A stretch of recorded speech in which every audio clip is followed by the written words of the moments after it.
चलिए आप लोगों को बताते हैं, आपको बेसिक के कंप्लीट वीडियोस हम देने जा रहे हैं आपको, ठीक है। जिसमें क्या होता है कि पिछली वीडियो में क्या है, पार्ट वाइज है, जिसमें कुछ पार्ट आपको अलग अलग मिल रहे हैं। ये वीडियोस होगी, कंप्लीट वीडियो होगी बेसिक पे। इसमें जो नए बच्चे होंगे, जैसे मान लीजिए आप अभी पहली बार कंप्यूटर पढ़ने जा रहे हैं, ठीक है, उस कंडीशन में क्या होता है कि आप सेलेक्ट नहीं कर पाते हैं, और जब सेलेक्ट करने का टाइम आता है तब तक आप बहुत आगे निकल जाते हैं, फिर ये चीजें आपकी वहीं पे छूट जाती है। तो ये नए बच्चे जितने भी हैं, जितने भी बच्चे कंप्यूटर पढ़ना चाह रहे हैं, उनके लिए वीडियो जो है बहुत ही बेहतरीन होगी, ठीक है। किसी चीज को एकदम जीरो से कैसे आप स्टार्ट करते हैं, तो चलिए हम यहाँ पे बताते हैं आपको। उसको बहुत आप देखिएगा प्रॉपर, ठीक है। अपने हिसाब से टाइम मैनेज करके आप इसको देखिए, 2 दिन में, 3 दिन में, 4 दिन में, लेकिन ये कंप्लीट वीडियो आप देखेंगे तो बेसिक कॉन्सेप्ट आपका जो होता है वो क्लियर हो जाएगा, ठीक है। बेसिक क्या होता है, बेसिक देखिए, बेसिक को लोग बहुत हल्के में लेते हैं, लोगों को लगता है कि इसमें है क्या, ठीक है, क्योंकि प्रैक्टिकल नहीं होता इसका उतना। लेकिन इसका देखा जाए तो सबसे ज्यादा आपका बेसिक इंपॉर्टेंट होता है, क्योंकि जितने भी क्वेश्चंस बनते हैं या बेसिक जानकारी आपसे जब भी कोई पूछता है तो इन्हीं सब चैप्टर से आपको मिलती है। तो सबसे पहले हम देखते हैं, यहाँ पे देखिए कंप्यूटर को हिंदी में क्या कहा जाता है। तो बहुत सारे लोग ये भी सोचते होंगे कि सर हिंदी में जान के क्या करेंगे, ठीक है। लेकिन ऐसा नहीं है कि जब भी कोई एग्जाम में कोई क्वेश्चन आता है, कभी कभी इतने इजी क्वेश्चन आते हैं और आपको उसका मतलब नहीं पता रहता, ठीक है। तो उस कंडीशन में ये चीजें काम आएगी आपको। और आजकल देख रहे हैं हर एक एग्जाम में कंप्यूटर के क्वेश्चंस को कॉमन कर दिया गया है, किसी भी एग्जाम में 2 4 5 क्वेश्चन कंप्यूटर से पूछ लिया जाता है। तो उस कंडीशन में देखिए, यहाँ पे कंप्यूटर को हिंदी में क्या कहते हैं, संगणक, ठीक है। आप इतना समझ के रखिएगा कि बस हिंदी में क्या कहते हैं। आगे बढ़ेंगे आप फंडामेंटल में, तो देखिए ये चीज जो होती है, आप हर इंस्टीट्यूट में जब पढ़ने जाते हैं तो ये लिखाया जाता है, आपको बताया जाता है इसके बारे में कि कंप्यूटर का फुल फॉर्म क्या होता है। एक्चुअली देखा जाए तो इसका कोई एक्चुअल फुल फॉर्म होता नहीं है, ठीक है। फिर भी सामने दिखा, जब आप पढ़ने जाते हैं, ठीक है ना, तो उस वहां पे बताया जाता है, तो फिर एक फिगर आपके दिमाग में होना चाहिए। ये भी आपका बेसिक का पार्ट बनेगा। इसलिए अब देखिए यहाँ पे सबसे पहले क्या है, ठीक है, हम यहाँ पे आपको बताते हैं, छोटी बहुत चीजें जो भी होंगी वो बताएंगे। और इसमें क्या क्या चीजें आपको ध्यान रखना है वो आप याद रखिएगा। जैसे देखिए यहाँ पे सी फॉर कॉमन, ठीक है, कैलकुलेट, दोनों में से कोई एक भी यूज करेंगे तो भी करेक्ट होगा आपका। तो यहाँ पे मतलब आपको समझ में आना चाहिए, ऑपरेटिंग, ऑपरेट है, यहाँ पे मशीन है, मेमोरी है आपका, पर्टिकुलर है, प्रिंटिंग है, यूज, यूजर है, यूज फार है, अपडेट है आपका, trade, tablet, education, editing, research और रिजल्ट। कहने का मतलब है, इसका मतलब आपको समझ में आना चाहिए कंप्यूटर को, इसको कैसे आप जोड़ते हैं। कॉमन का मतलब होता है एक तरह से आप कह सकते हैं जनरल, जिसे आप क्या कहेंगे, जनरल, ठीक है ना। जनरल का मतलब क्या होता है, सामान्य। मतलब कंप्यूटर को कॉमन इसलिए कहा जाता है कि अगर आपसे कोई पूछता है कि कंप्यूटर का प्रयोग कहाँ किया जाता है, तो एरिया आपको फिक्स नजर नहीं आती है, ठीक है। आप देखते हैं अलग अलग जगहों पे उसी कंप्यूटर का अलग अलग वर्क के लिए प्रयोग किया जाता है, इसलिए हम इसको कॉमन मानते हैं, ठीक है। कैलकुलेट मतलब होता है कंप्यूटर का, अगर एक्चुअल नेम देखा जाए तो पहले क्या उसका था, कंप्यूट वर्ड से ही ये लिया गया है। कंप्यूट मतलब क्या था, गणना करना, ठीक है ना। तो कैलकुलेशन का डायरेक्ट रिलेशन कंप्यूटर से, इसलिए हम इसको यूज कर सकते हैं। ऑपरेटिंग, ऑपरेटिंग मतलब क्या होता है, चलाई जाने वाली, ऑपरेट मतलब होता है चलाना। तो कंप्यूटर एक ऑपरेटिंग डिवाइस है, इसमें कोई डाउट नहीं है। आप इसमें से यूज कर सकते हैं मशीन और मेमोरी। मेमोरी का मतलब क्या होता है, आपको पता है कि बिना मेमोरी के कंप्यूटर का ऑपरेट करना, ठीक है, ये संभव नहीं है। तब उस कंडीशन में क्या है, मेमोरी चाहिए ही चाहिए आपको, ये भी एक पार्ट है। उसके बाद कह रहा है कि मशीन, मशीन कोई टेक्निकल डिवाइस नहीं है ना कोई टेक्निकल पार्ट है। मशीन एक क्या होता है, एक नाम है जिससे आपको फील आता है कि मशीन कॉम्बिनेशन ऑफ पार्ट होता है। जैसे कंप्यूटर क्या होता है, कॉम्बिनेशन ऑफ पार्ट है, तो उसे मशीन भी कहा जा सकता है। और मशीन का एक्चुअल मीनिंग देखा जाए, जो आपकी काम को क्या बना दे, आसान बना दे, वो मशीन होती है आपकी। मशीन वर्ड से सारे लोग परिचित होंगे। पर्टिकुलर और प्रिंटिंग, पर्टिकुलर यहाँ पे कोई टेक्निकल वर्ड नहीं है, प्रिंटिंग आपका टेक्निकल वर्ड है। कंप्यूटर में किए गए हर एक वर्क को आप प्रिंट कर सकते हैं, कंप्यूटर में किए गए हर एक वर्क को आप क्या कर सकते हैं, प्रिंट कर सकते हैं। पर्टिकुलर एक विशेष गुण जिसमें पाए जा रहे हो, ठीक है, यूज, यूजर, यूज फार और अपडेट, यहाँ पे ठीक है, तीनों चीजें हैं आपकी। यूजर मतलब प्रयोग करने वाला, यूज फार प्रयोग के लिए, अपडेट मतलब क्या होता है, किसी नई चीज को ऐड करना। और एक चीज हमेशा ध्यान रखिएगा, सॉफ्टवेयर को हम अपडेट करते हैं और हार्डवेयर को अपग्रेड करते हैं। इसलिए आपके दिमाग में होनी चाहिए। उसके बाद ट्रेड, आजकल कंप्यूटर का रिलेशन डायरेक्ट ट्रेड से है। टैबलेट, ठीक है, मतलब गलतियों में सुधार करना। एजुकेशन, टैबलेट मतलब क्या होता है, जनरली क्या होता है, आप किसी चीज को आप करेक्शन भी कर सकते हैं। ट्रेड, टैबलेट हो गया आपका। एजुकेशन, कंप्यूटर का डायरेक्ट अटैचमेंट आजकल क्या है, एजुकेशन से। एडिटिंग, कंप्यूटर में किए गए हर एक वर्क को आप एडिट कर सकते हैं। ठीक है, इसके बाद है आपका रिसर्च और रिजल्ट। आज की डेट में किसी भी नई चीजों को खोजने के लिए भी कंप्यूटर का पूरा प्रयोग किया जाता है। और जब भी हम कोई वर्क उसमें करते हैं तो उसका कोई ना कोई रिजल्ट जरूर आपको मिलता है। ठीक है, तो वो जो रिजल्ट मिलता है उसे आप रिजल्ट ही समझेंगे। आगे बढ़ेंगे तो देखिए यहाँ पे एक छोटा सा और आपके पास मिल जाएगा। यहाँ पे देखेंगे तो देखिए नोट डाल के यहाँ पे लिखा गया है। यहाँ पे नोट डाल के देखिए लिखा गया है। नोट में क्या दिया गया है, कह रहा है ये जो चीजें हमने फुल फॉर्म पे बनाई थी, आप देख रहे हैं यहाँ पे, वो यहाँ पे दिखाया गया है। देखिए कॉमन ऑपरेटिंग मशीन, वही वर्ड यूज किए गए हैं जो आप फुल फॉर्म में यूज कर रहे थे। ठीक है, particular use for trade, education and research is known as computer. मतलब सामान्य रूप से ऐसे मशीन जो विशेष रूप से प्रयोग की जाती है ट्रेड, व्यापार के लिए, एजुकेशन शिक्षा के लिए, एंड रिसर्च या किसी नई चीज की खोज के लिए, क्या कहलाती है, कंप्यूटर कहलाती है।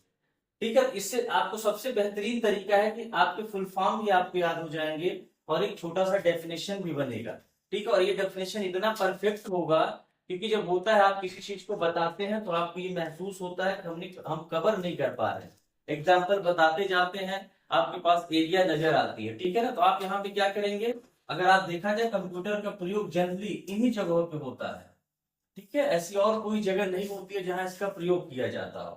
ठीक है, पर्पज यही है आपका। आगे बढ़ते हैं, आप यहाँ पे डेफिनेशन देखिए, अलग अलग तरीके से यहाँ पे डेफिनेशन दिया गया है। जो टेक्निकल डेफिनेशन है जो आप पढ़ेंगे, A computer is an electronic machine which accepts data as input and processing it to provide information as output। ये डेटा को क्या करता है, एक्सेप्ट करता है, उसमें प्रोसेस करता है और आपको आउटपुट प्रोवाइड करता है। दूसरा यहाँ पे देखिए, computer is an electronic device which change raw data into meaningful data. यहाँ पे क्या कहता है कि कंप्यूटर जो करता है वो रॉ डेटा को, रॉ मतलब ऐसे जनरली आप देखिए तो क्या होता है, कच्चा, मतलब जो ओरिजिनल फॉर्मेट में अभी नहीं बना होगा, वो उसको क्या करता है, यूज करता है और उसे एक मीनिंगफुल डेटा में कन्वर्ट करता है जिसका कोई मतलब निकल रहा हो। ठीक है, ये चीजें आपको समझ में आ रही होंगी। और आगे अगर आप देख रहे हैं यहाँ पे तो देखिए दूसरा डेफिनेशन है आपका, computer is an electronic data processing machine. ठीक है, which takes the input, store the data in its memory, then process it with the help of arithmetic logic unit ALU under the supervision of control unit CU and give us the output according to instruction. अब यहाँ पे देखिए पूरे process को बता दिया गया है, इसमें डेफिनेशन भी है और कंप्यूटर का वर्क भी आपको बताया जा रहा है कि ये क्या करता है, डेटा को, ये पहले तो डेटा प्रोसेसिंग मशीन होती है विच टेक्स द इनपुट, आप इसको इनपुट देते हैं, मेमोरी में स्टोर करता है, उसके बाद इसमें क्या होता है, प्रोसेस। प्रोसेस कौन करता है आपको पता है, इसमें प्रोसेस की क्राइटेरिया बताइए, प्रोसेस में कौन करता है आपका, जिसे आप क्या कहते हैं, CPU, प्रोसेसिंग डिवाइस के नाम पे जिसे आप समझते हैं उसे आप क्या कहते हैं, CPU कहते हैं। ठीक है, तो CPU में देखिए यहाँ पे जो सेक्शन होता है ALU का, इसका काम होता है डेटा पे प्रोसेस करना, मतलब अरिथमेटिक लॉजिक यूनिट क्या करता है, डेटा पे प्रोसेस करता है। दूसरा सेक्शन इसका होता है कंट्रोल यूनिट, ये डेटा पे क्या करता है, कंट्रोलिंग करता है। ठीक है, उसके बाद आप आगे बढ़ते हैं कि प्रक्रिया कंप्लीट होने के बाद इनपुट के आधार पे आपको आउटपुट प्रोवाइड किया जाता है। बहुत सिंपल सी चीज है, आपको समझ में भी आ रही होगी, क्लास में भी ये चीजें बताई जाती हैं। ठीक है, लेकिन क्या होता है कि जो बच्चे कभी लेट आए, किसी दिन नहीं आ रहे हैं, उनके लिए सबसे अच्छा तरीका है कि अगर आपका बेस अच्छा हो जाएगा तो आगे आप बहुत आसानी से पढ़ सकते हैं। ठीक है, दिक्कत कहाँ पे आती है, जब रेगुलरिटी आप, बहुत सिंपल सी चीजें हैं, इसको समझ में अगर आ जाए, बेसिक को देखिए, एक चीज है बेसिक, याद करने वाली चीज नहीं है, बेसिक्स जो होता है वो समझने की बात है। ठीक है, जिसको समझ में आ गई उसे याद करने की कोई जरूरत नहीं है। अब यहाँ पे लिखे हैं कि let's learn what these terms means, मतलब इनके कुछ मतलब क्या होंगे, जैसे मान लीजिए हार्डवेयर क्या होता है, सॉफ्टवेयर क्या होता है, तो आपको ये बात बहुत अच्छे तरीके से पता होगी कि कंप्यूटर जो हमारा है वो कॉम्बिनेशन ऑफ 2 पार्ट है। वो पार्ट कौन से होते हैं, हार्डवेयर और सॉफ्टवेयर। ठीक है, कंप्यूटर जो है आपका वो 2 चीजों से मिलकर बना हुआ है, पहला आपका हार्डवेयर और दूसरा क्या है, सॉफ्टवेयर है। ठीक है, तो यहाँ पे उसके बारे में बताया गया है कि हार्डवेयर क्या होता है, सॉफ्टवेयर क्या होता है। अब यहाँ पे देखिए हार्डवेयर जो होता है आपका, जितने भी कंप्यूटर के फिजिकल पार्ट होते हैं वो सारे क्या होते हैं, हार्डवेयर होते हैं। अब सोचिए कि सर कौन कौन से जितना आप जानते हैं, जिसको छू सकते हो, देख सकते हो, समझ सकते हो, ठीक है, वो सारे क्या होते हैं, जिसका कोई स्ट्रक्चर होता है वो सारे क्या होते हैं, हार्डवेयर होते हैं, जो कल्पना भी आप कर सकते हैं। ठीक है, उसके बाद आता है सॉफ्टवेयर, जिसकी कोई रियलिटी आपको नजर नहीं आती है ना, तो कोई इसका स्ट्रक्चर समझ में आता है। सॉफ्टवेयर आपको एक फीलिंग देता है, इसके बाद आपको कुछ नहीं मिलता उसमें। ठीक है, वो क्या होता है सॉफ्टवेयर। अब इसको समझने के लिए क्या करना है आपको, इतनी सारी बातें लिखी जाती हैं, लेकिन हम अगर समझना चाहें तो बहुत कम शब्दों में आप समझ सकते हैं। तो पहला छोटा सा जो आपका है, हार्डवेयर जितने भी फिजिकल पार्ट होते हैं वो सारे हार्डवेयर होते हैं। सॉफ्टवेयर जो होते हैं वो सारे लॉजिकल पार्ट कहा जाता है, जो लॉजिक होता है और हमें एग्जैक्टली कुछ शेप में नजर नहीं आता, ना कोई स्ट्रक्चर नजर आता, फिर भी कुछ तो होता है, ये बात आपको समझ में आ जाती है। ठीक है, काम करते समय। तो सॉफ्टवेयर, अब बिना सॉफ्टवेयर या हार्डवेयर किसी के बिना कंप्यूटर इनकम्प्लीट होता है। दोनों चीजें आपके पास होनी चाहिए। आगे आप और डिस्कस करेंगे सॉफ्टवेयर के बारे में। आगे बढ़ रहे हैं तो यहाँ पे देखिए क्या है, डेटा, या फिर यहाँ पे एक छोटा सा आपको समझाने के लिए कुछ बनाया गया है। कह रहा to understand the difference between hardware and software. अगर ये समझना है आपको तो आप क्या करिए, यहाँ पे देखिए कंसीडर सीडी, आप उस सीडी पे विचार करिए। कह रहा है कि अगर आपको ये बातें समझनी है तो आप इन सीडीओ पे विचार करिए। ठीक है, कह रहा है कि सीडी में जब भी आप कोई गेम या सॉन्ग रखते हैं, गेम या सॉन्ग रखते हैं, ठीक है ना, तो जिस सीडी को आप टच करते हैं उसे आप क्या कहते हैं, वो एग्जाम्पल किसका होता है, हार्डवेयर का। लेकिन क्या आप उस सॉन्ग को, उस गाने को, उस गेम को आप टच कर पाते हैं जो सीडी के अंदर होता है। ये बता रहा है can you touch song on CD, तो ऐसा नहीं होता है, आप नहीं टच कर सकते। वो क्या कह रहा है यहाँ पे, उसको बता रहा है वही आपका थॉट ऑफ सॉफ्टवेयर होता है। ठीक है, बहुत अच्छे से एक्सप्लेन किया गया इसमें, तो आप इसको पढ़िएगा। ठीक है, आगे बढ़ रहे हैं आप डेटा पे। तो आपको पता है जब आप कभी किसी चीज को लिखना स्टार्ट करते हैं तो किस फॉर्मेट में रहता है, डेटा के फॉर्मेट में रहता है। आगे बढ़ते हैं आप, तो यहाँ पे फंक्शन आप कंप्यूटर, इसको कई तरीके से आप समझ सकते हैं। इसको समझने का मतलब ये हो गया, आप ये भी कह सकते हैं कंप्यूटर को फंक्शन में लेने के लिए ये इतने जो हमारे पार्ट है ये होने चाहिए आप। ठीक है, बिना इसके आप कंप्यूटर का यूज नहीं कर पाएंगे। इसमें से अगर कोई एक भी नहीं रहता तो कंप्यूटर का उपयोग नहीं किया जा सकता है। वो कौन कौन से पार्ट है, देखिए यहाँ पे आपके पास सीपीयू होना चाहिए। आपके पास क्या, सीपीयू होना चाहिए। उसके बाद सेकेंड जो डिवाइस है आपकी इनपुट डिवाइस, इनपुट डिवाइस भी आपके पास होना चाहिए। ठीक है, आपके पास क्या है, इनपुट डिवाइस भी होना चाहिए। उसके बाद देखिए क्या है यहाँ पे, आउटपुट डिवाइस भी होना चाहिए। उसके बाद आपके पास स्टोरेज डिवाइस भी होना चाहिए। आपके पास क्या होना चाहिए, कम्युनिकेशन इंटरफेस। यहाँ पे आपको थोड़ा सा रोकेंगे।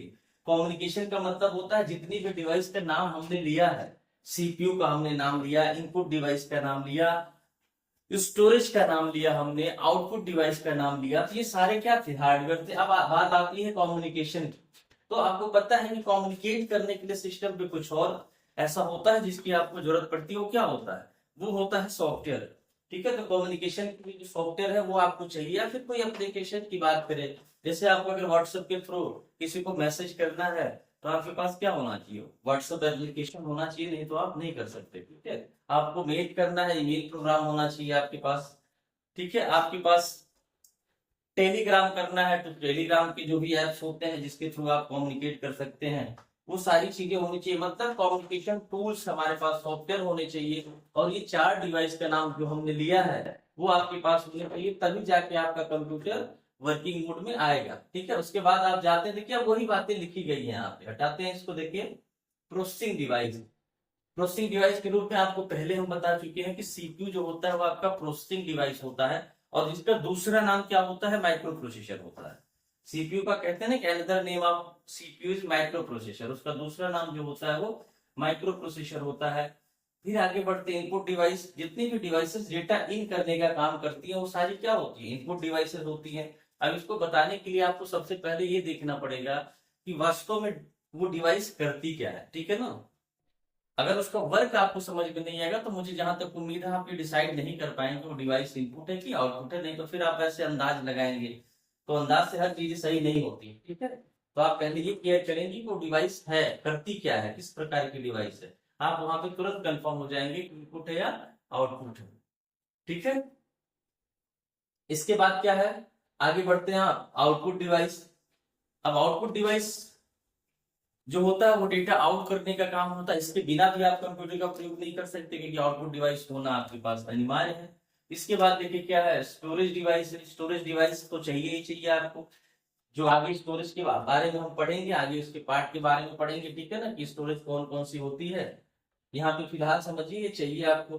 कम्युनिकेशन डिवाइसेस चाहिए, देखिए बहुत सारे टूल्स के बारे में बताया इसने, ठीक है, वीडियो कॉलिंग के लिए, जैसे आपके पास चैटिंग के लिए, ईमेल के लिए, ये सारे क्या होते हैं, एक दूसरे से कम्युनिकेट करने के एक मीडियम होते हैं, और ये चाहिए आपको अगर आपको इससे कम्युनिकेट करना है तो। उसके बाद आपके पास आती है हिस्ट्री, ठीक है। करते हैं।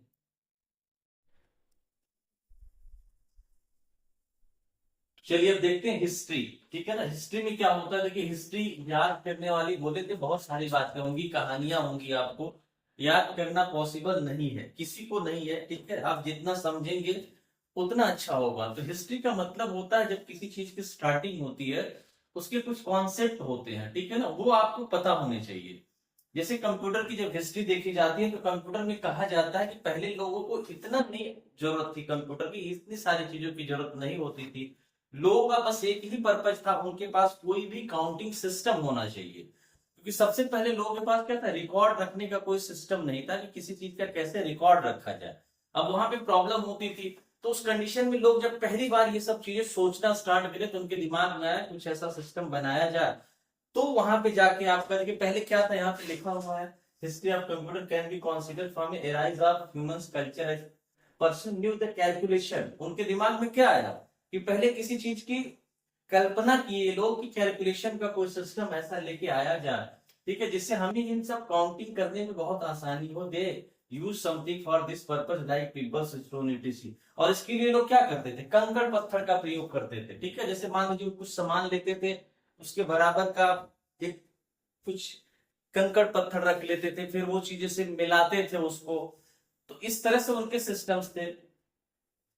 तो वहां पे जब यहाँ तक लोग पहुंचे तो फिर वो लोग लगाए दिमाग कि ऐसी चीजें अगर अपने पास होती जिससे काउंटिंग करना आसान होता या दूसरे को काउंटिंग बताना आसान होता तो ज्यादा अच्छा रहता। वहां पे जाके क्या हुआ कि आपकी यहाँ पे जो but as a device Roman abacus is the first device used in BC for calculation and. तो जो अबाकस का जो निर्माण किया गया, अबाकस जो बनाई गई, ठीक है ना, अबाकस जो क्या था वो अभी आपको दिखाएंगे उसको, अबाकस को क्या होता है आपको, ठीक है, पहले इसको कंप्लीट करते हैं। तो अबाकस एक मैकेनिकल कैलकुलेशन सिस्टम था, जिससे कैलकुलेशन किसी को बताई जा सकती थी, ठीक है, आप समझा सकते थे किसी को कि कैलकुलेशन कैसे करते हैं। तो यहाँ पे आप इस चीज को क्या कर सकते थे, बता सकते थे कि कैलकुलेशन कैसे करते हैं, ठीक है। तो वो डिवाइस पहली बार बनाई, जिसे कौन बनाया था, चार्ल्स बेबेज, आपको भी पता था, जिसे आज भी फादर ऑफ कंप्यूटर कहा जाता है, तब भी मतलब पहली बार उसने इन सिस्टम को सोचा, ले आया, लोगों को समझाया। तो आज भी क्रेडिट किसको जाती है, चार्ल्स बेबेज को जाती है। उसके बाद बहुत लोग काम किए, इसमें बहुत नई चीजें आई, लेकिन क्रेडिट उसी को जाती है। आगे बढ़ते हैं आप, देखिए यहाँ पे काम आगे बढ़ता रहा, ठीक है। Invented bloom that is program using punch card. फिर एक प्रोग्रामिंग डिवाइस बनी पंच कार्ड, आपकी पहली प्रोग्रामिंग डिवाइस पंच कार्ड तैयार किया गया। पंच कार्ड के बाद आप आगे बढ़ते रहे, Charles Babbage invented two machine tabulating machine आपका। अब इसमें से याद करने वाली बातें जो होंगी, ये तो कहानी आप करेंगे, ठीक है। मेन परिवर्तन जो जो हुए थे, वहां से जो पॉपुलर चीजें आई आपकी निकल के, उसमें से आए। यहाँ पे देखिए जब ये सारी चीजें करते हुए आगे बढ़ते हैं आप, तो यहाँ पे जब आप आते हैं, देखिए Johns Mauchly and Presper Eckert make the electronic numerical integrator and calculator, जिसका नाम ENIAC हुआ। ये नाम जो है आपके लिए जरूरत पड़ सकता है। जॉन मंचली आपका है, मछली जो भी आप पढ़ेंगे, एंड प्रॉस्पर एकर्ड है आपका, जो है वो लेके आया जो न्यूमेरिकल इंटीग्रल था, उसका नाम था ENIAC, इलेक्ट्रॉनिक ऑटोमेटिक कंप्यूटर, ठीक है ना। ये आया आपका। उसके बाद यहाँ पे गए आप, आगे बढ़ते हैं, तो फिर यहाँ पे देखिए general purpose digital electronic computer use to computer ballistic firing universal automatic computer. उसके बाद जो जनरल पर्पस मतलब कमर्शियल यूज के लिए जब कंप्यूटर प्रॉपर तैयार हुआ, उसे आप यूनिवैक कहते थे, यूनिवर्सल ऑटोमेटिक कंप्यूटर, ठीक है ना। तो अब यहाँ से आगे ये चीजें बढ़ती चली गई, फिर आज की डेट में बहुत सारी चीजें डेवलप हुई, फिर ये सिलसिला चलता रहा आपका आगे। इसमें आपको दो चार बातें हैं जो आप कम से कम किसी को बता सकते हो, अपने नॉलेज के लिए आप इसको रखिए, ठीक है ना, ये चीजें आपके लिए जरूरी होती है। फिर बात आती है जनरेशन की, ठीक है। जनरेशन का मतलब होता है जब बीच बीच में मेन मेन परिवर्तन आए, ठीक है, मेन मेन कंपोनेंट वहां पे जोड़ा गया, उससे उसको क्या कहते हैं, जनरेशन कहा जाता है।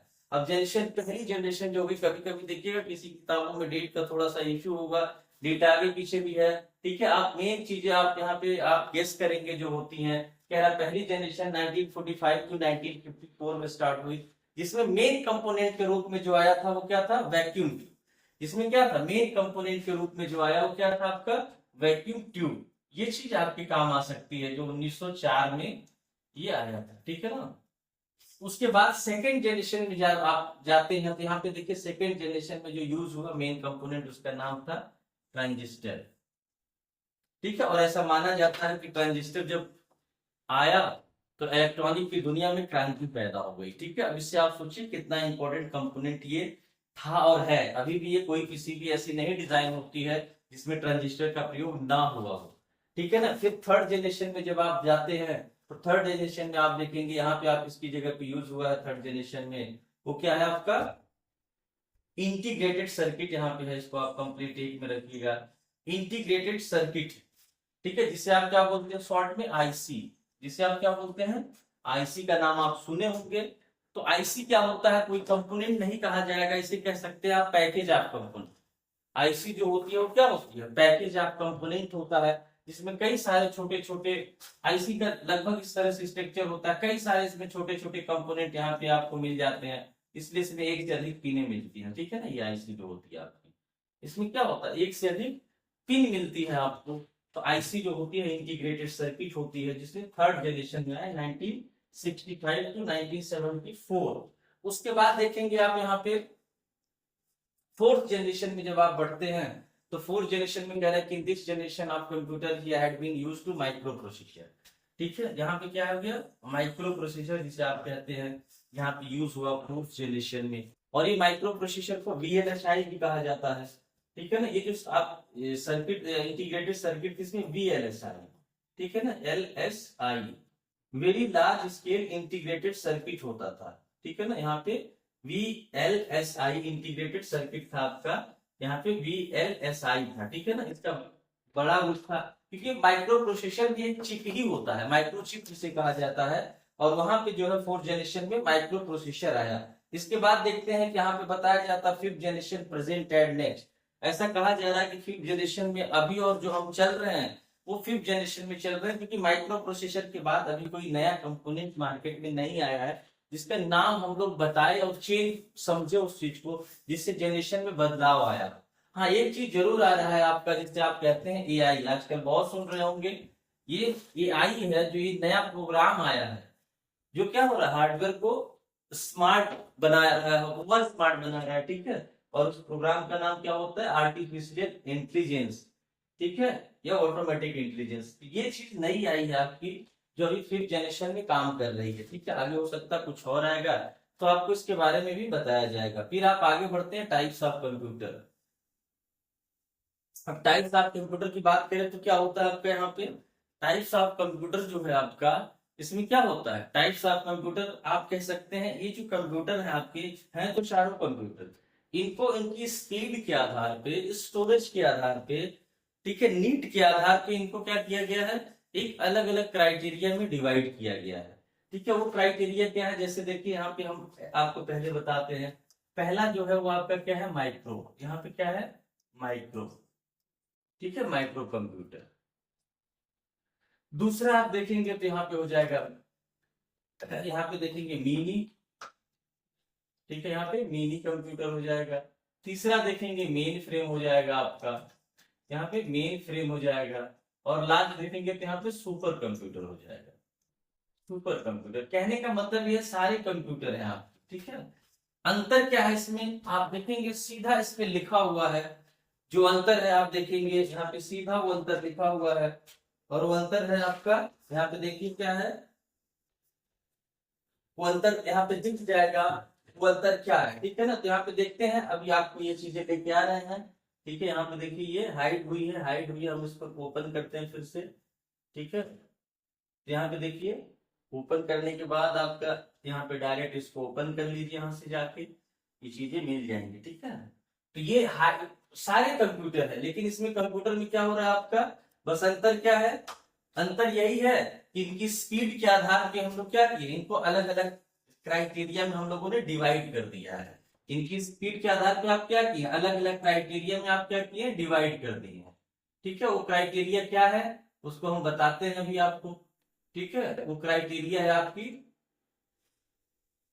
यहाँ पे देखेंगे तो वो क्राइटेरिया आपकी आ जाएगी, और ये हो गया आपका, ठीक है।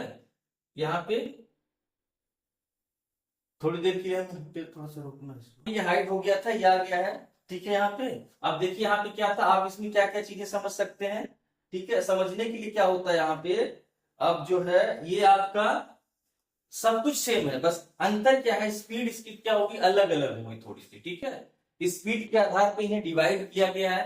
तो जो नॉर्मल यूजर यूज करता है उसे आप क्या कहते हैं, उसे कहते हैं माइक्रो कंप्यूटर। नाम से ही लग रहा है कि वो बहुत छोटा होगा, नाम से क्या लग रहा है, बहुत छोटा। माइक्रो मतलब क्या होता है, छोटा, ठीक है। ये बताया गया the processor is very small so that called micro computer. Processor इसका काफी छोटा होता है, इसलिए हम इसे क्या कहते हैं, माइक्रो कंप्यूटर कहते हैं। अब देखिए यहाँ पे आगे बढ़िए, जैसे डेस्कटॉप, लैपटॉप, मतलब जो भी एक नॉर्मल यूजर यूज करता है। मीनी में क्या होगा आपका, देखेंगे तो मीनी में कह रहा है कि इसका भी प्रोसेसर छोटा होता है, the processor of mini computer but larger than micro computer. लेकिन माइक्रो से फिर भी क्या होता है, बड़ा होता है, ठीक है। दोनों चीजें सेम है। और उसके बाद भी जो आपको समझने वाली बात है वो यहाँ पे जो लिखी गई है, mini computer is multi user, ठीक है। यहाँ पे क्या लिखा है, multi user device generally used in designing company for commercial use. पहले तो ये क्या हो गया, multi user device. Multi user के बारे में हम अभी आपको बताते हैं, पहले आपको ये बता देते हैं और ये बताते हैं कि मल्टी यूजर क्या होता है। उसके बाद जब आप आगे बढ़ रहे हैं तो यहाँ पे देखिए क्या है, मेन फ्रेम में मोर देन मिनी कंप्यूटर, मतलब इसके कहने का मतलब है कि इसमें मिनी कंप्यूटर से जो प्रोसेसर लगा है, जो स्टोरेज लगा है वो काफी हायर है, ठीक है तो वो भी सेम, लेकिन इसमें क्या उससे अधिक कैपेबल। अभी पहले ही बताया आपको कि इनमें क्या होगा कि इनकी स्पीड के आधार पे, स्टोरेज के आधार पे हम इन्हें कैटेगरीज में डिवाइड किए हैं, ठीक है। और ये क्या है, then mini computer, this is multi user and multitasking device. ये क्या है, मल्टी यूजर है और क्या है आपका मल्टीटास्किंग, ठीक है। इनके बारे में हम आपको बता रहे हैं, मल्टी यूजर मल्टीटास्किंग क्या होता है। सुपर कंप्यूटर को तो आप बहुत अच्छे तरीके से जानते हैं, ये कंट्री का सबसे फास्ट कंप्यूटर होता है, और ये लोकल पर्सन के लिए नहीं डिजाइन किया जाता है। इसको कौन यूज करता है, कंट्री के जो भी रिसर्च सेंटर होते हैं ना वो इसको यूज करते हैं आपके। और ये आपका जो आपका सबसे फास्ट कंप्यूटर भी कह सकते हैं, और जो हमारा इंडिया का सुपर कंप्यूटर उसे आप कहते हैं परम 10,000, ठीक है। अब हम आपको एक चीज यहाँ पे बताने जा रहे हैं, यहाँ पे बताते हैं कि ये जो यहाँ पे लिख रहा था मल्टी यूजर, ठीक है ना, यहाँ पे देखिए लिख रहा था multi user, multi user multitasking, ठीक है ना, यहाँ पे मल्टीटास्किंग, मल्टी यूजर मल्टीटास्किंग, ठीक है। इसका मतलब आप समझ लीजिए पहले, मल्टीटास्किंग ये है क्या, ठीक है। मल्टी यूजर मल्टीटास्किंग ये है क्या, तो कहने का मतलब होता है, टास्क मतलब होता है वर्क, टास्क मतलब क्या होता है, वर्क। मल्टी मतलब मोर देन वन, ठीक है ना। इसमें कहने का मतलब है कि एक समय में इसमें यूजर एक से अधिक टास्क कर सकता है। मल्टी यूजर मल्टीटास्किंग अगर लिखा है, ये आते कौन कौन से, देखिए हम शॉर्ट में लिखेंगे, आप लोग देखिएगा, एसयू का मतलब होगा सिंगल यूजर, यहाँ पे सिंगल टास्क, यहाँ पे क्या होगा, single task, single user multitask, MT मतलब होगा मल्टीटास्क, और मल्टी यूजर एमयू और मल्टीटास्क, आप इसको समझिएगा, ठीक है। एम मतलब मल्टी होगा, टी मतलब टास्क होगा, एस मतलब सिंगल और इस मतलब सिंगल, ठीक है ना, ये समझिएगा आपको। तो एक जो होता है वो क्या होता है, सिंगल यूजर सिंगल टास्क, मतलब एक यूजर एक समय में एक ही कार्य को कर सकता है। इसका एग्जाम्पल होता है जो ऑपरेटिंग सिस्टम होता है, आप उसे कहते हैं एमएस डॉस। क्या होता है, एमएस डॉस जो होता है वो किसका एग्जाम्पल होता है, सिंगल यूजर सिंगल टास्क का। अब इसके बाद जो है आपके देखिए single user multitask, single user multitask का मतलब क्या होता है, एक समय में एक यूजर एक से अधिक टास्क कर सकता है। यूजर एक होगा लेकिन टास्क उसके क्या हो सकते हैं, अलग हो सकते हैं। अगर आप इसको समझना चाहें तो समझ सकते हैं कैसे, देखिए यहाँ पे म्यूजिक सुन रहा है, तो यहाँ पे टास्क कितने हो गए, 2 हो गए, ठीक है। एक यूजर 2 टास्क कर रहा है तो सिंगल यूजर मल्टीटास्किंग होता है। उसके बाद आता है मल्टी यूजर मल्टीटास्क, जो एक समय में बहुत सारे यूजर होते हैं और सबके अपने अलग अलग टास्क होते हैं, इसे आप क्या कहते हैं, मल्टी यूजर मल्टीटास्क। मुझे उम्मीद है ये बातें समझ में आ गई होंगी आपको। अब अगर इस चीज को जो बच्चे रेगुलर पढ़ते हैं वो आके क्लास में अगर उनको कोई डाउट होता है, ठीक है, तो वो आके डिस्कस कर सकते हैं। इसका सबसे बड़ा फायदा उन बच्चों के लिए होगा अगर आप ऑफलाइन क्लासेस ज्वाइन करते हैं, तो उस कंडीशन में आप चाहेंगे तो ये चीजें क्लियर कर सकते हैं। क्योंकि जितना मुझे समझ आ रहा है, जितनी चीजें मुझे बतानी चाहिए, आपके हिसाब से हो सकता है कि कम ज्यादा लगे, ठीक है ना। तो कोशिश तो कर रहे हैं कि वो हर चीजें बताएं जो आप जानना चाहते हैं अभी आप इसके बाद, ठीक है ना। तो हम कोशिश कर रहे हैं, लेकिन फिर भी आपको अगर डाउट होगा तो आप उसको पूछ सकते हैं। यहाँ पे या तो कमेंट करके भी पूछ सकते हैं। अब यहाँ पे देखिए आगे कैरेक्टरिस्टिक ऑफ कंप्यूटर। अब इसमें देखिए बहुत छोटे छोटे पार्ट है। ये क्या है, ये सब कुछ बेसिक का है। हम लोग जब पढ़ते हैं, बेसिक स्टार्ट करते हैं, तो ये सारी चीजें हमें पढ़नी पड़ती हैं। और हम क्या कर रहे हैं, ये वीडियो के थ्रू आपको पूरी बेसिक पढ़ाने की कोशिश कर रहे हैं, ठीक है। तो कंप्यूटर की विशेषताएं क्या है, तो कॉमन सी बात है, कंप्यूटर की विशेषताएं क्या, आप इससे चाहें तो नोट्स भी बना सकते हैं, ठीक है। अगर आप चाहेंगे तो वीडियो देखते देखते जो बच्चे पहली बार पढ़ने जा रहे हैं या फिर कहीं पढ़े हैं, अगर उनको ये नोट्स लगे कि पढ़ना चाहिए, बनाना चाहिए, तो आप चाहें तो आप वीडियो को रोक रोक के नोट्स भी बना सकते हैं। कोई दिक्कत नहीं है इसमें, ठीक है। अगर आप लोग प्रॉपर जुड़ते हैं तो आपको ऐसी बहुत सारी वीडियोस मिलेगी, ठीक है, जिससे आप बहुत अच्छे तरीके से घर पे भी बैठ के बहुत सारी चीजें पढ़ सकते हैं, ठीक है। अब यहाँ पे देखिए आगे बढ़ते हैं। स्पीड, इसकी सबसे बड़ी विशेषता जो मानी जाती है वो क्या है, स्पीड। क्योंकि ये ह्यूमन से, अगर आप ह्यूमन से कंपेयर करते हैं, किसी पर्सन से कंपेयर करते हैं, आप किसी आदमी से कंपेयर करते हैं, तो ये इसकी स्पीड जो होती है वो क्या होती है, काफी फास्ट होती है, ठीक है। फास्ट होने के साथ साथ कुछ और भी खासियत है जो आगे यहाँ पे बताया गया। हाई स्पीड तो लगभग चीजें सेम ही है, ठीक है। स्पीड और हाई स्पीड में बहुत अंतर नहीं, आप समझ गए होंगे। एक्यूरेसी, सबसे मेन चीज जो होती है, स्पीड के साथ अगर आपको एक्यूरेसी मिलती है। एक्यूरेसी का मतलब होता है कि प्योरिटी, शुद्धता। जैसे होता क्या है कि अगर किसी इंसान से आप काम कराते हैं, उसकी स्पीड में आप परिवर्तन कर देंगे, उससे ज्यादा स्पीड से काम करवाइए, तो आप देखेंगे कि उसके वर्क करने की जो क्षमता होगी, जैसे ही आप बढ़ाएंगे उसकी गलतियों के चांसेस बढ़ने लगते हैं। क्योंकि जब इंसान अपने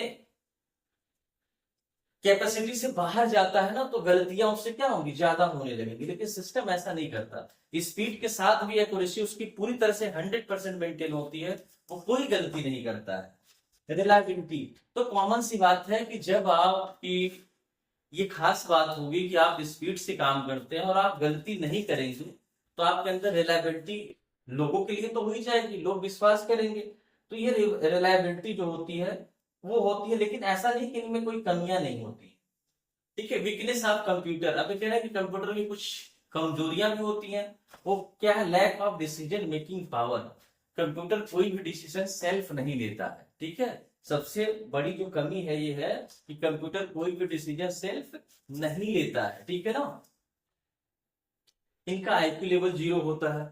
जैसे आप आज कंप्यूटर नहीं पढ़े हैं, आप 0 है, लेकिन जब पढ़ने लगते हैं तो आपका क्या होता है, आपका आईक्यू लेवल इस फेट से बढ़ता है, धीरे धीरे बहुत बढ़ता है। कुछ लोग कम बढ़ते हैं, जो जितना मेहनत करेगा उतना बढ़ेगा, जबकि इसके साथ ऐसा नहीं होता है। आपका कोई भी पुराना कंप्यूटर होगा तो बहुत समझदार नहीं होगा, ठीक है ना। उसके पास उतनी ही जानकारी, उतना ही समझदार है जितना बाकी लोग होते हैं, बाकी सिस्टम होते हैं। पहली बात, उसके पास कोई नॉलेज ऑफ पास्ट जो भी है, फ्यूचर का कोई एक्सपीरियंस नहीं होगा, ठीक है। वही चीज नीचे लिखी गई, नो ह्यूरिस्टिक्स, मतलब पावर भी आप कह सकते हैं, इसके पास पास्ट का कोई एक्सपीरियंस नहीं होता है। जैसे इंसान काम करता है तो उसके पास के बहुत सारे एक्सपीरियंस उसके लिए यूज में आते हैं, लेकिन इसके पास ऐसा कोई एक्सपीरियंस नहीं रहता है, ठीक है ना। जिसके पास पास्ट का कोई एक्सपीरियंस नहीं रहता है, ठीक है। तो ये चीजें आपको समझनी चाहिए कंप्यूटर के बारे में। मुझे लगता है कि ये दोनों बातें बहुत अच्छे तरीके से समझ में आ गई होगी आपको। अब आगे बढ़ते हैं, तो देखिए यहाँ पे क्या बताया गया, पार्ट ऑफ कंप्यूटर। यहाँ पे कंप्यूटर के पार्ट के बारे में आपको डिस्क्राइब किया गया है बहुत अच्छी तरीके से। अब देखिए सबसे पहले इनके पार्ट क्या होते हैं, पहले भी बताया जा चुका है, हार्डवेयर और सॉफ्टवेयर, ठीक है। हार्डवेयर और सॉफ्टवेयर है यहाँ पे दिखाया गया है। ये देखिए सीपीयू है, सीपीयू के सेक्शन के बारे में बताया गया है, पहले बता चुके हैं हम, ठीक है। ये आपका सॉफ्टवेयर होता है जिसमें एप्लीकेशन होते हैं और सिस्टम सॉफ्टवेयर होते हैं, ठीक है। अब एप्लीकेशन क्या होते हैं और सिस्टम, पहले तो आप समझिए कि ये ऑप्शनल होते हैं, ये क्या होते हैं, ऑप्शनल होते हैं। ठीक है, इस चीज को आप ध्यान रखिएगा। और ये जो होता है क्या होता है, ये कंपलसरी होता है। ये क्या होता है, कंपलसरी होता है। ये आपका कंपलसरी होता है, ठीक है ना, ये ऑप्शनल होता है और ये कंपलसरी होता है। ठीक है, तो यहाँ पे देखिए, अब यहाँ पे ऑप्शनल में क्या होता है, एप्लीकेशन सॉफ्टवेयर है, और ये पैकेज सॉफ्टवेयर, कस्टमाइज सॉफ्टवेयर है। ठीक है, पैकेज का मतलब होता है जो आप खरीदते हैं और आपको उसका एक पूरा कंप्लीट पैकेज आपको मिल जाता है। जैसे आप टैली खरीदते हैं तो टैली का जो भी पैकेज होगा, MS ऑफिस का जो भी पैकेज होता है, वो आपको क्या होता है, मिल जाता है। यहाँ पे आप बात आती है कस्टमाइज की। तो कस्टमाइज का मतलब होता है जो यूजर अपने अकॉर्डिंग क्या कराए, अपने अकॉर्डिंग जब ऑर्डर देके वो कभी तैयार कराता है, उसी के कस्टमाइज कहते हैं। जैसे आप बताएंगे कि आपको किस तरह का सॉफ्टवेयर चाहिए, उसके हिसाब से डिजाइन होता है। इधर आप आते हैं ऑपरेटिंग सिस्टम, जिसको आपने सुना है, OS जिसे आप कहते हैं शॉर्ट में। ठीक है ना, OS। अब OS बहुत लोगों को पता है OS है, लेकिन उनको पता नहीं कि ये कौन कौन से होते हैं आज की डेट में जो पॉपुलर है। ठीक है, अगर आपको देखिए इसमें पार्ट वाइज पढ़नी है तो वीडियोस आपके पास है। ठीक है, अगर आप एक एक चीज का मतलब पूरी तरह से आप अच्छे से कंप्लीट करना चाहते हैं तो आप पार्ट वाइज वीडियो को पढ़िए, क्योंकि इस तरह से तो बहुत लंबी हो जाएगी। ये इसको इसलिए बता रहे हैं कि जो बच्चे रेगुलर आप जिनका छूट जा रहा है, वो इसको कंप्लीट पढ़ेंगे तो उनका बेसिक कम से कम कवर हो जाएगा। ठीक है, तो ऑपरेटिंग सिस्टम OS, जैसे मान लीजिए जो आप जानते हैं उसका नाम बताते हैं यहाँ पे। जैसे 98 तो बहुत पुराना हो जाएगा आपका। आप जहां तक जानते हैं, नए बच्चे Win 7 से जानते हैं, विंडोज 7 से।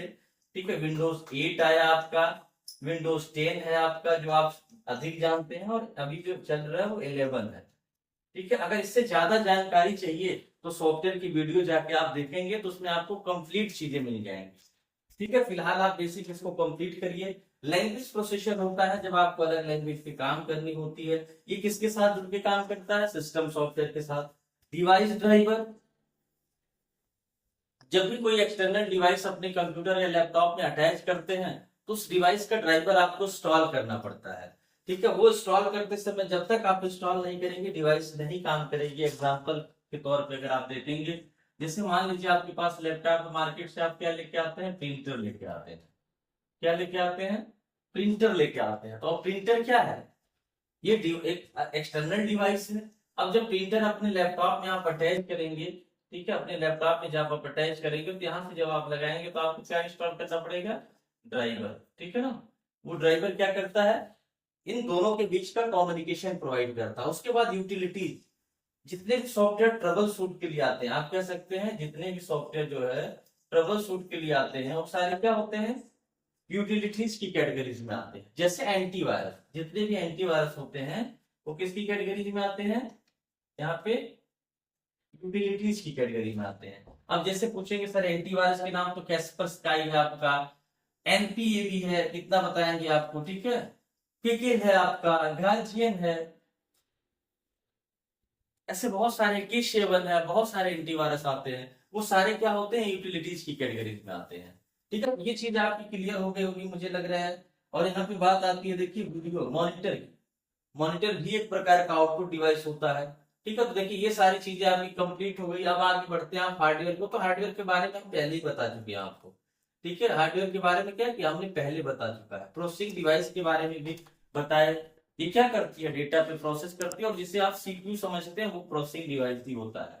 ठीक है, उसके बाद इनपुट डिवाइस के बारे में भी बता दिया गया। हम आपको फिगर दिखाते हैं यहाँ पे। अब ये सब चीजें जो दिखाई गई हैं ये आपके समझने के लिए होती है, कुछ चीज के बारे में बताया गया है, सब कुछ लिखा गया है। इतनी इंपॉर्टेंट चीज है, क्या करना है, इस वीडियोस को देखते रहना। देखिए हम बहुत स्लो मोशन में जा रहे हैं। अगर आपको इससे नोट्स बनाना होगा तो आप नोट्स बना लीजिएगा। ठीक है, यहाँ से हम क्या किए, बहुत तेज किए हैं, तो हम वापस आपको एक बार फिर से दिखा देते हैं। ठीक है, तो रोक रोक के लेके चलते हैं कि अगर आपको नोट्स बनाना होगा तो नोट्स बना लीजिएगा। ठीक है, ये आपने देखा अच्छे से।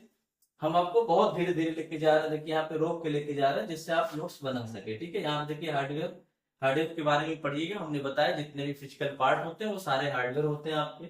आगे देखिए यहाँ पे हार्डवेयर के बारे में कुछ एग्जांपल्स दिए गए हैं आपको। फिर यहाँ पे देखिए प्रोसेसिंग डिवाइस के बारे में बताया गया है, वो चीजें हम लोग डिस्कस कर चुके हैं, ALU CU जो भी था आपका। ठीक है, उसके बाद आप आगे आ रहे हैं, इनपुट डिवाइस के बारे में कुछ एग्जाम्पल आपके पास दिया गया है। ठीक है, आगे बढ़ रहे हैं आप, तो यहाँ पे कीबोर्ड के बारे में कुछ दिया गया है, कीज के बारे में, वो आप देख लीजिए यहाँ पे। और आगे बढ़ रहे हैं यहाँ से। ठीक है, देखिए यहाँ से और आगे बढ़ रहे हैं आप, तो आगे बढ़ने के बाद देखिए यहाँ पे बार कोड रीडर, ये भी आपका क्या है, एक इनपुट डिवाइस है। आउटपुट के बारे में बहुत सारी चीजें दी गई हैं, इनके फुल फॉर्म आप याद रखिएगा। ठीक है, देखिए सारे फुल फॉर्म है, ये आपके काम आएंगे, ये सारे फुल फॉर्म आप याद रखिएगा। ठीक है, ये सारे क्या होते हैं, मॉनिटर के टाइप्स होते हैं। पहले मॉनिटर ब्लैक एंड व्हाइट भी आता था, अब तो सारे कलर आ रहे हैं आपके। जो ब्लैक एंड व्हाइट आता था इसे मोनोक्रोम कहा जाता था।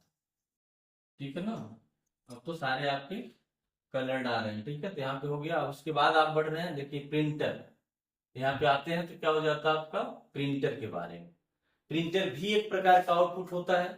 प्रिंटर क्या होता है, एक प्रकार का आउटपुट होता है, जिसको देखिए दो कैटेगरीज होती है। एक प्रिंटर आता है इम्पैक्ट प्रिंटर, और दूसरा आता है आपका नॉन इम्पैक्ट प्रिंटर। ठीक है, एक इम्पैक्ट होता है और दूसरा क्या होता है, नॉन इम्पैक्ट होता है। अब इम्पैक्ट कौन होते हैं, नॉन इम्पैक्ट। इम्पैक्ट प्रिंटर सबसे ज्यादा प्रयोग होता है गवर्नमेंट सेक्टर। ठीक है, सबसे ज्यादा प्रयोग इसका कहाँ पे होता है, गवर्नमेंट सेक्टर में होता है। इसका प्रयोग सबसे ज्यादा कहाँ पे होता है, गवर्नमेंट सेक्टर में होता है। ठीक है, नॉन इम्पैक्ट का क्या होता है, जो आप जल्दी देखते हैं, ये दो प्रकार के आते हैं। एक आता है इंकजेट प्रिंटर आपका, यहाँ पे इंकजेट, और दूसरा आता है लेजर। ठीक है ना, दूसरा क्या आता है, लेजर प्रिंटर। इंकजेट और लेजर प्रिंटर आता है आपका नॉन इम्पैक्ट में। इसमें आते हैं आपके ड्रग प्रिंटर आते हैं, थर्मल प्रिंटर आते हैं। ठीक है ना, लाइन प्रिंटर आते हैं। वो किस कैटेगरी में आते हैं, इम्पैक्ट की कैटेगरी में आते हैं। तो ये होती है प्रिंटर की कैटेगरी। प्रिंटर पे भी अगर वीडियो है, अगर आपको ज्यादा देखना होगा तो आप उस पर जाके देख लेंगे। प्लॉटर, प्लॉटर भी क्या है आपका, ये भी एक आउटपुट डिवाइस होता है। प्लॉटर के बारे में अगर आप समझेंगे, तो जो बड़ी बड़ी फ्लैग्स होर्डिंग्स लगती हैं, वो किस पे लगती हैं, प्लॉटर से ही प्रिंट होती हैं। ठीक है ना, वो कहां से प्रिंट होती हैं, प्लॉटर से होती है। स्पीकर को आपने देखा ही है, अब आपके पास क्या है, स्पीकर आपने देखा है, स्पीकर आपने। चलिए फिर यहाँ पे देखते हैं आगे का चैप्टर आपका क्या है। ठीक है, आगे में आप देखेंगे यहाँ पे, तो आगे का चैप्टर है आपका मेमोरी। ठीक है ना, अब आप यहाँ पे आगे बढ़िए, देखिए क्या है, मेमोरी जिसे स्टोरेज आपके है। ठीक है, अब स्टोरेज को यहाँ पे देखिए, यहाँ की स्टोरेज को हम आपको बताते हैं जिस तरह से ये दिया गया है। सबसे पहले स्टोरेज है आपका यहाँ पे, जिसको हमने दो कैटेगरीज में डिवाइड किया है। पहला आपका प्राइमरी है और दूसरा क्या है, सेकेंडरी है आपका। ठीक है ना, पहला क्या है, प्राइमरी है, और दूसरा क्या है आपका, सेकेंडरी। ठीक है, तो प्राइमरी है और आपका सेकेंडरी है यहाँ पे। तो प्राइमरी में भी देखिए क्या है, दो यहाँ पे एक रैम है और दूसरा रोम। ठीक है, मतलब प्राइमरी की भी अपने दो पार्ट हैं, कौन से हैं, रैम और रोम। अब यहाँ पे देखिए, अगर यहाँ पे देखा जाए, ये आप जो देख रहे हैं एस रैम और ये डी रैम, अगर देखा जाए ना यहाँ पे, तो रैम के भी दो पार्ट होते हैं। ये हम आपको बता देते हैं, रैम के भी दो पार्ट होते हैं। एक होते हैं एस रैम, एक होते हैं एस रैम, और दूसरा होता है आपका डी रैम। एक होता है एस रैम और दूसरा क्या होता है आपका, डी रैम। एस रैम का मतलब क्या होता है, स्टैटिक, और डी रैम का क्या होता है, डायनेमिक। अब ये दोनों अलग अलग होते हैं। एस रैम जो होती है वो सीपीयू की मेमोरी होती है, जो स्टैटिक रैम होती है वो क्या होती है, सीपीयू की रैम होती है। और कभी भी जो रिफ्रेश करते हैं आप, जब भी आप क्या करते हैं, रिफ्रेश करते हैं, ठीक है, यहाँ पे जब भी आप रिफ्रेश करते हैं तो आप डी रैम को रिफ्रेश करते हैं। डी रैम को क्या करते हैं, रिफ्रेश करते हैं आप। तो यहाँ पे देखिए एस रैम और डी रैम, स्टैटिक रैम और डायनेमिक रैम, ये जो मेमोरी हो गई किसकी हो गई, सीपीयू की आपकी। ठीक है, ये आप जिसे समझते हैं, जो बोर्ड पे लग रही होती है, जो क्या करती है, नेचर से रीड एंड राइट होती है, और जो इनपुट लेने का काम करती है, रीड एंड राइट होती है और इनपुट लेने का काम करती है। सबसे पहले जिस रैम की जरूरत पड़ती है वो डी रैम की पड़ती है। जब आप सिस्टम ऑन करते हैं, जब भी कोई डेटा रिसीव करता है तो डी रैम करता है आपका। ये तो प्रोसेस के टाइम में यूज आती है। ठीक है, ये होगी एस रैम, जिसे आप किस नाम से जानते हैं, एस रैम। तो सीपीयू की जो मेमोरी होती है, जो सीपीयू की मेमोरी होती है, उसे आप किस नाम से जानते हैं, कैश, CACHE, कैश मेमोरी के नाम से जाना जाता है। ठीक है ना, और दूसरा एक होता है रजिस्टर। ठीक है ना, ये सीपीयू की मेमोरी होती है आपकी। सीपीयू की क्या होती है, मेमोरी होती है। इन चीज को ध्यान रखना होता है आपका। तो अब ये चीज क्लियर हो गई, एस रैम और डी रैम का चक्कर। ये जो नेचर से क्या होती है, वेलाटाइल, आप देखेंगे वेलाटाइल, ये नेचर से क्या है, वेलाटाइल है। और ये जो है वो नॉन वेलाटाइल है आपकी। ये नेचर से नॉन वेलेटाइल क्या होती है, नॉन वेलेटाइल होती है नेचर से, और ये जो होती है वेलेटाइल। मतलब वेलेटाइल का मतलब होता है अस्थायी, आप देखेंगे अस्थायी, इसका मतलब क्या हो गया अस्थायी। और जो रोम होती है इसका मतलब होता है अस्थायी, मतलब इसमें डेटा स्टोर परमानेंट रहता है। ठीक है, तो नेचर से जो रैम होती है वेलाटाइल होती है, रोम जो होती है वो नॉन वेलाटाइल मेमोरी होती है। ठीक है, इस चीज को क्लियर कर लिया। फिर आप देखिए यहाँ पे एस रैम, स्टैटिक रैम, हम फुल फॉर्म बोल दे रहे हैं, आप इसको देख लीजिएगा। ठीक है, अगर आपको लिखना होगा तो आप लिख लीजिएगा। सी रैम, डायनेमिक रैम, रैम का रैंडम एक्सेस मेमोरी ये लिखा हुआ है। SD, synchronous dynamic RAM. DDR का मतलब होता है डबल डेटा रेट। बाकी सारी चीजें सेम है। इधर आप आते हैं, पी रोम का मतलब होता है programmable read only memory. EP ROM का मतलब होता है erasable programmable read only memory. Double EP का होता है electrical erasable programmable read only. ठीक है, आप इसको नोट कर लीजिएगा। फिर यहाँ पे आते हैं आप hard disk. Hard disk secondary storage के रूप में जब आप इधर आते हैं तो ये नेचर से सारी क्या होती है परमानेंट। ये इसमें तो कोई डाउट ही नहीं है, आपका क्या है परमानेंट है, आपका परमानेंट हो जाएगा आपका ये। ठीक है, होता है नेचर से परमानेंट होता है।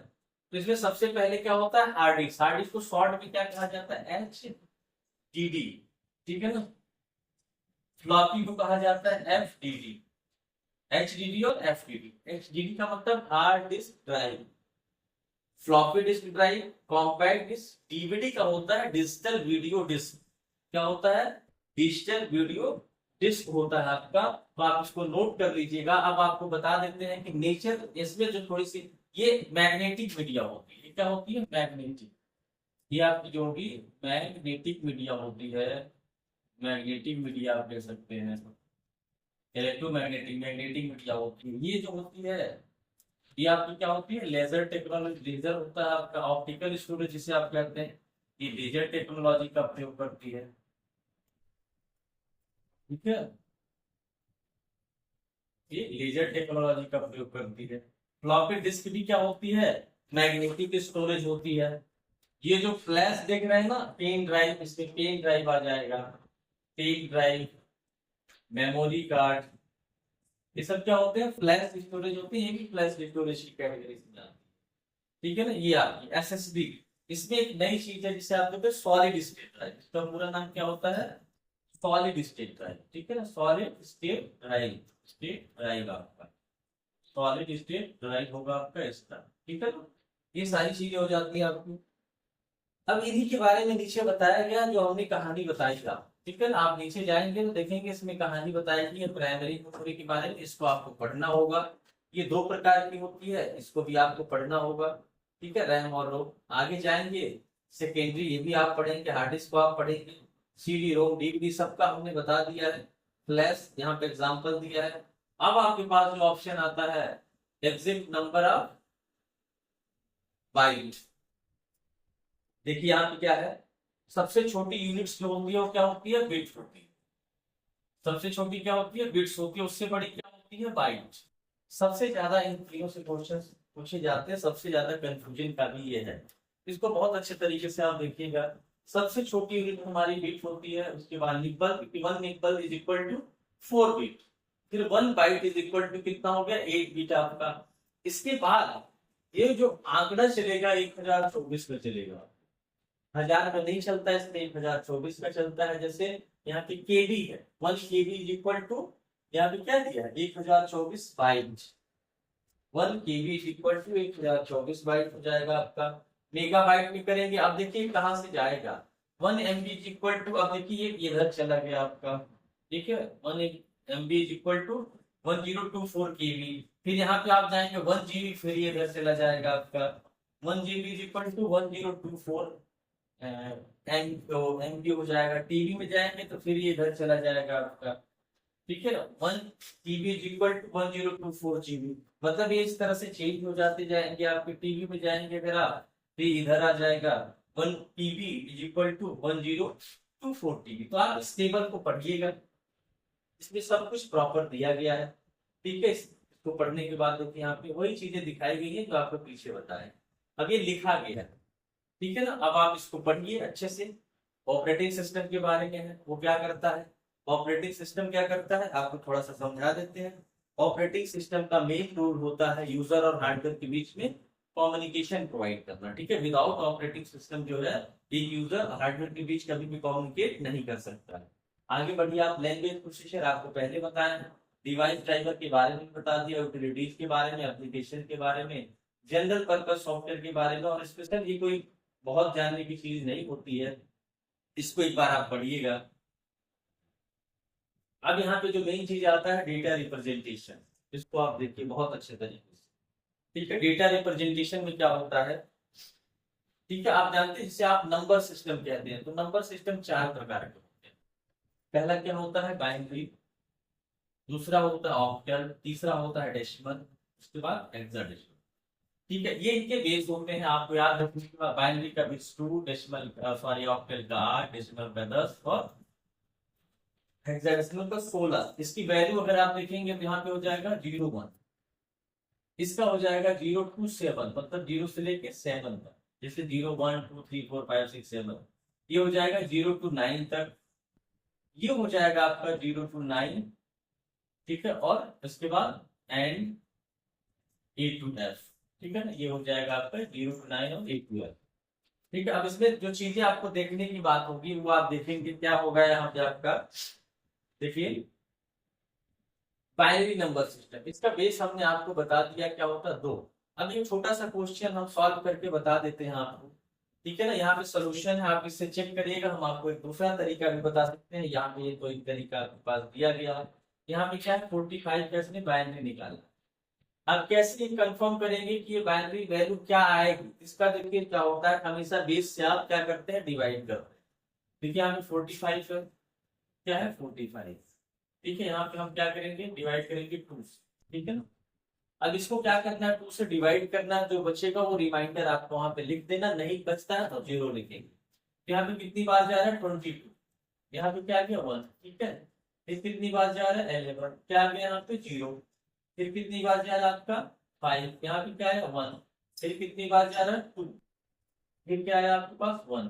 फिर कितनी बार जा रहा है यहाँ पे 1 और यहाँ पे है 0, यहाँ पे क्या गया 0 आया। अब बाइनरी आपकी हमेशा इधर से लिखी जाएगी, नीचे ध्यान रखिएगा, नीचे से, तो वहां पे लिखेंगे 1 0, ठीक है, 1 1 0 1, ये आ गया।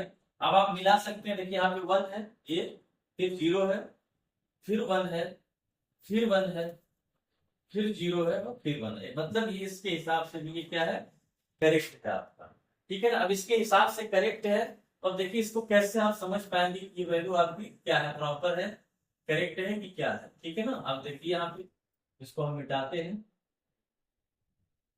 मिटाने के बाद देखिए यहाँ पे क्या है, अब देखिए वैल्यू है, हम आपको चाहेंगे तो डायरेक्ट बता देंगे। इसमें किया क्या गया है, इसमें जो वैल्यू है ना 0 से लेके मल्टीप्लाई करते हुए आप आगे बढ़ जाते हैं।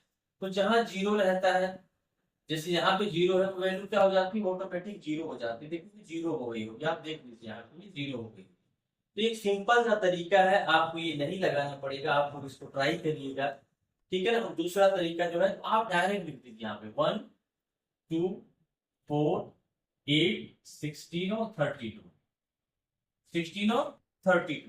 आप जहां 0 है उसको काट दीजिए यहाँ से, इसको हम क्या करेंगे कट कर देंगे, ये भी कट हो गया। बचा क्या आपके पास 32 प्लस 8 प्लस 4 प्लस 1, कितना हो गया आप देखिए, यही वैल्यू बच गई 32 8 4 1, यहाँ पे आ गया 45।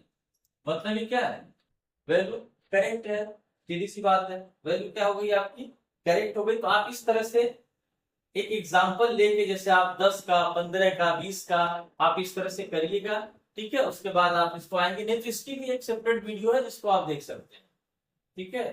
फिर यहाँ पे आएंगे आप ऑक्टल में, ऑक्टल में सेम प्रोसेस, इसमें क्या होता है देखिए, इसको डिवाइड करने के लिए जैसे आपने 65 दिया, देखिए आपने किया है, आपने बता दिया यहाँ पे कितना आ रहा है यहाँ पे 101, इसमें कितना है 101, ठीक है। बेस यहाँ पे 8 है इसका, इसको आप देखिए कैसे आप सॉल्व करें। यहाँ पे आपने अब ये तो डिवाइड करना आपने देख लिया है, ठीक है। अगर आपको कहीं भी कंफ्यूजन होता है तो नंबर सिस्टम की वीडियोस है, उस पर जाके आप देख लीजिए। फिर भी हम आपको बता रहे हैं यहाँ पे, क्योंकि आप जिस टॉपिक पे पढ़ रहे हैं कंप्लीट है, उसमें आपके लिए होना चाहिए। अब देखिए यहाँ पे क्या होता है, अब सोचेंगे सर इसका कैसे मल्टीप्लाई करेंगे यहाँ पे, क्योंकि इसके रूल्स यहाँ पे है, देखिए यहाँ पे इस तरह से है। आप इस तरह इसके रूल्स क्यों है, अगर आपको रूल के आधार पर बताएं तो क्या होता है, जब इसमें भी वही काम करना है, 1 × 8⁻0 प्लस 0 × 8⁻1 प्लस 1 × 8⁻2, ठीक है ना। अब यहाँ पे ये तो खत्म ही हो जाना है आपका, क्योंकि इसकी वैल्यू 0 है, ये यहाँ पे खत्म होगी तो 1 बच जाएगा, यहाँ 8×8 = 64 आप देखेंगे, प्लस 1 = 65, ये आ गया, यहाँ पे आ गया 65 आपका। इसका मतलब क्या है, ये करेक्ट है, 101 जो है ये करेक्ट है। एक और तरीका है, हम क्या करते हैं, हर एक पार्ट का पेयर बना लेते हैं। देखिए 1 फुल बाइनरी है, तो बाएं साइड आप वैल्यू बढ़ा सकते हैं, ठीक है। हम 3 का पेयर बनाते हैं, कि कोई कुछ भी होगा तो आप 3 का पेयर बना लेंगे। आप 0 है, 0 का 3 का पेयर बना लीजिए, 1 है, फिर आप 3 का पेयर बना लीजिए, ठीक है। 3 क्या, हम एक एक्स्ट्रा लिख देते हैं, 1 को मिटा देते हैं, ठीक है ना। 3 का हमने पेयर बना लिया, ठीक है। अब यहाँ पे देखिए 1 2 4 8 16 32 और 64, 0 की वैल्यू वैसे भी कट हो जानी है, लिखने से कोई फायदा नहीं है, उनसे कट हो ही जाएगी। बचा आपके पास 64 प्लस 1 = 65, ठीक है ना। आ गया, ये भी आ गया। इसमें हर एक जो आपके पास बाइनरी आएगी उसका आप क्या करें, हर एक पार्ट का 3 का पेयर बनाएंगे, जहां पार्ट नहीं बनेगा उसके बाएं साइड आप 0 बढ़ा देंगे, ठीक है ना। ये हो गया आपका। और आगे बढ़ रहे हैं आप, यहाँ पे देखिए क्या है, डेसिमल। तो डेसिमल में क्या है, ये वैल्यू दी गई है यहाँ पे, ये डेसिमल है, समझिए ये क्या है, डेसिमल है आपका। जैसे कि ये वैल्यू देखिए, ये ऑक्टल में है, आपको डेसिमल निकालना है, तो इसको आप क्या करेंगे, रीकन्वर्ट करेंगे, एक तरह से वापस कन्वर्ट करेंगे। तो यहाँ पे कैसे कन्वर्ट करना, देखिए 743 से आपको क्या चाहिए, डेसिमल चाहिए, तो आप अपोजिट साइड करेंगे, ठीक है। तो अपोजिट साइड यहाँ पे किया गया है, देखिए यहाँ पे क्या किया गया, वही चीज है। 3 में क्या किया गया है, यहाँ पे 3 है, 3 × 8⁻0 देख लीजिएगा, प्लस अब क्या है 4, तो यहाँ पे 4 × 8⁻1, ठीक है ना। फिर क्या है आपके पास 7 प्लस 7 जो है आपका 7 × 8⁻2 हो गया यहाँ पे। अब आप देखेंगे यहाँ पे क्या हो जाएगा, ये कटेगा, 3 बचेगा आपके पास, 8 प्लस 8 बचेगा। उसके बाद यहाँ पे 8 64 × 7 करेंगे आप। अब 64 × 7 करेंगे तो आप देखेंगे 448 आएगा यहाँ पे। सॉरी, यहाँ पे देखिए 8 है, यहाँ पे 4 है, तो 32 आएगा, ठीक है ना। ध्यान दीजिए यहाँ पे क्या है, 8 है और यहाँ पे 4 है, तो 8 से क्या हो जाएगा, यहाँ पे 32 हो जाएगा, ठीक है ना। प्लस आप जब मल्टीप्लाई करेंगे तो 448 ही आएगा, और जब सबको जोड़ेंगे तो आप देखेंगे यहाँ पे वैल्यू जो आ रही है 483 आ रही है, और ये 483 इसमें आप डाल देंगे, ये हो जाएगा डेसिमल, ठीक है ना। तो वो चीजें सेम है आपकी, और आपको कई बार बता रहे हैं कि अगर आपको कंफ्यूजन होगा तो कोई दिक्कत नहीं है, आप इसको बहुत आसानी से इसकी वीडियो सेपरेट वीडियो देखिएगा, ये आप बेसिक कंप्लीट करने जा रहे हैं। तो आप यहाँ पे देखेंगे हेक्साडेसिमल, वापस चाहिए यहाँ पे वैल्यू है। अब इसमें क्या था, आपको 36 में या किसी का भी, मान लीजिए आप यहाँ पे 55 ले लेते हैं, आप एग्जाम्पल ले लीजिए, आपको क्या निकालना है, हेक्साडेसिमल। इस वैल्यू पे तो आप करेंगे क्योंकि इस वैल्यू में सब कुछ दिया गया है, ठीक है ना, हर एग्जाम्पल से हर चीजें है। अब यहाँ पे क्या करना है, इसका बेस क्या होता है, आप सीधा देखेंगे 16, बेस क्या है 16। और एक चीज देखिएगा, ये क्या है, ये यहाँ पे ओ है, यहाँ पे क्या, ये 2EO है आपका। यहाँ पे क्या लिखा गया है, देखिए ABCDEF, यहाँ पे ओ नजर आ रहा है ना, ये 0 है, ये क्या है आपका 0 है। तो इस चीज को ध्यान रखिएगा, क्योंकि ओ नहीं होता है, देखिए ये वैल्यू 0 है, इसलिए यहाँ पे 0 लिखा गया है। और 14 को आप क्या कहेंगे, इसकी वैल्यू क्या होती है 0 to 9, आपको देखिए ध्यान से, इसको क्या होती है 0 to 9 होती है, और यहाँ पे क्या 14 है, तो 9 के बाद 10 के लिए क्या करेंगे A, 11 के लिए B, और 12 के लिए C, और 14 के लिए आप क्या करेंगे D। फिर से देखिए 10 के लिए A, 11 के लिए B, 12 के लिए C, 13 के लिए D, और 14 के लिए E।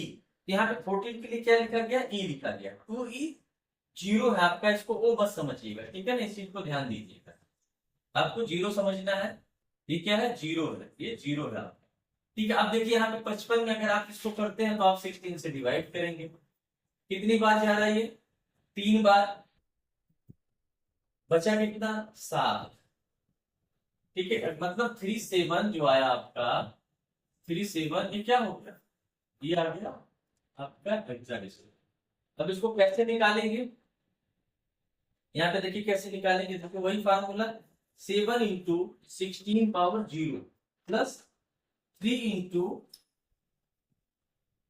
16 पावर 1 हो गया। अब यहाँ तो ये खत्म हो गया, बचा 7 और 16 3 48, आपके पास 48 बटा प्लस आप देंगे तो क्या जाएगा 55।